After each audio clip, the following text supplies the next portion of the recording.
Dale's having air conception problems. Unique problem for Dale.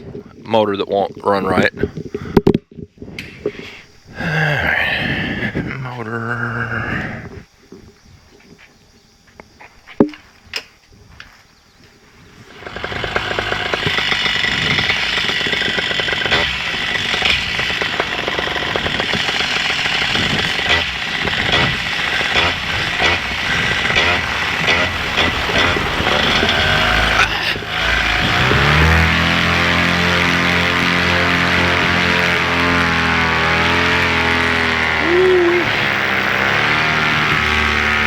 Wet and dense.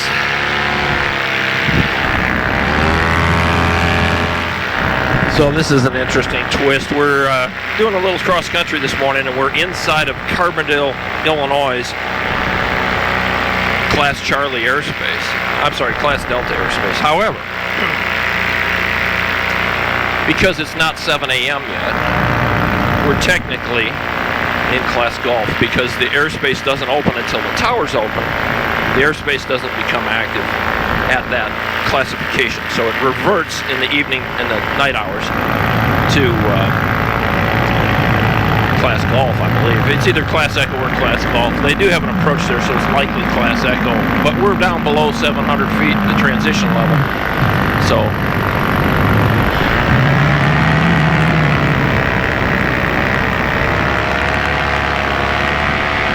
Dale's got the Colorado. I'm on the big Eden 7, which is fun, but I can't keep up with him. But I don't think I could have pulled the launch off the humidity that we had this morning there. So we're going to go visit a farmer friend. He owns a grass strip down here, and I think that's it ahead. I haven't been in the airspace this time of morning because I like to sleep in a little bit. But Dale's up at 3 a.m. every morning. So for him, it's a different story. He's done this many times.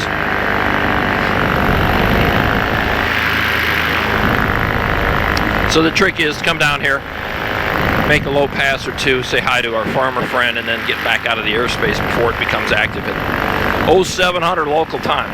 You know, from time to time, opening up new flying event venues, places to go, and the like, is very important to keep your interest high in this activity.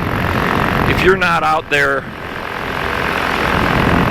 flying different locations, you're quite likely to get bored. If you're not keeping your head in the books on both aerodynamics and the airspace rules, some of the other things that are integral to learning how to fly anything, you're likely going to fly around your hometown a couple times and then go, well, I've already seen that. Well, that's just not what airplanes and aviation are about. Make it about the adventure. The highlight of my career was when we started flying the polar routes to Asia. It was so technically challenging. It was one of the reasons I had the longevity in my career that I did. I hated some of the domestic airplanes flying the MD-80. Oh yeah, look at this nice little grass strip. Dale's making the first pass. About, I don't know, 1,400 foot, maybe 1,200 foot. Perfect fixed wing tail dragger runway, right in the middle of the corn and the beans and the hay. And corn on both sides, a little bit of hay, and then the bottom end of this thing looks like Bermuda grass. What a pretty place.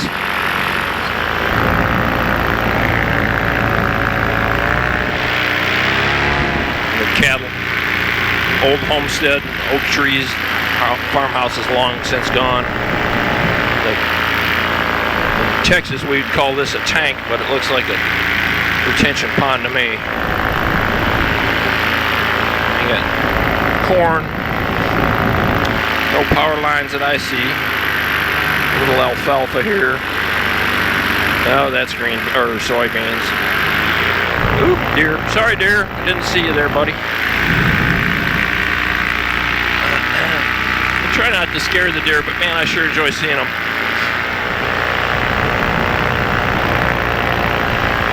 Glad to see the cows aren't too getting scared by the paramotor. So one cool thing about having friends in a local area like this farmer is it gives you reasons to come out here and do fun stuff. He might enjoy it. I don't know if he's up or yet. He's got a steer pen in the front yard, probably for veal chops.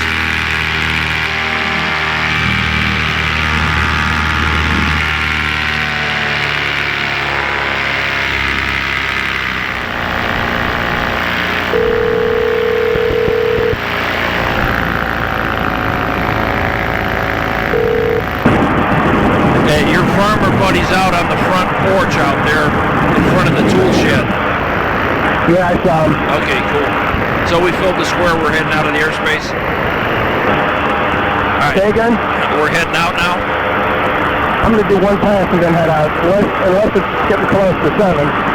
It is, I'm not sure what time. 6:46, we got time. Alright, one more pass. And I'm going to hang up. You saw the power lines to the south, correct? Yeah, I saw.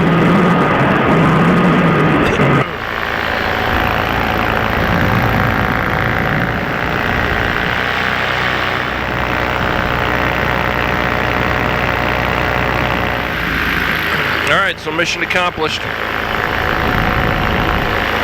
Corn, beans, deer, people that make their living in agriculture. And paramotors. Ooh, nice big buck. Hello, sir. Wow. Sleeping in the beans. We got 10 minutes to clear the airspace. We got about a mile to go to get out of the airspace. And across this section of trees affiliated with the big muddy river here that runs down into the Mississippi River. Pretty much a key feature to the community here, the big muddy. And it is muddy. So this is the narrowest gap to cross it. Right here. I think I could use a little more altitude. Well, Dale's changing the flight plan. He says we're exiting the airspace to the north. There's several forks to the muddy. There's the little muddy. I think there's the couple streams that flow in there.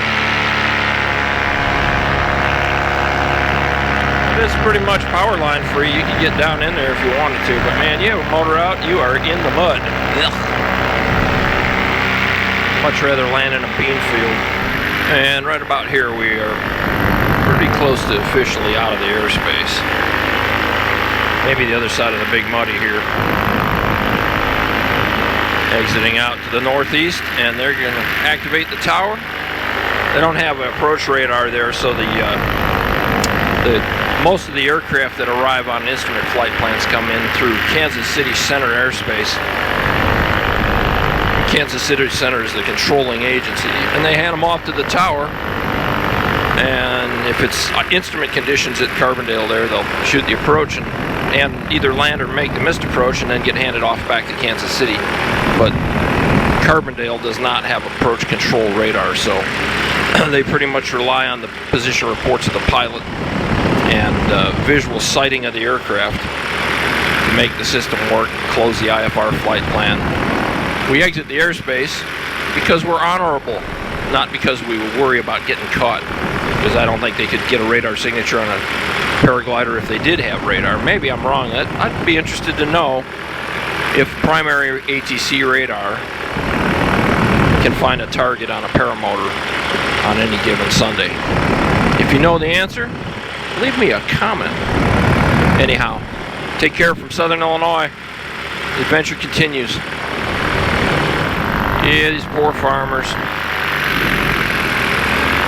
living out here, middle of nowhere, nothing to do. Well, it's time to head for home. Bingo on the gas. No way, man. I can't do it.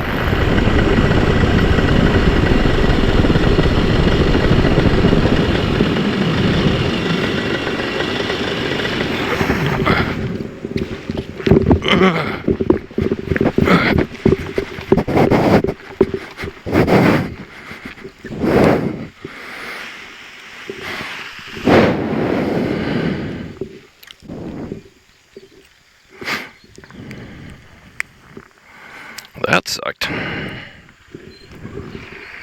Oh.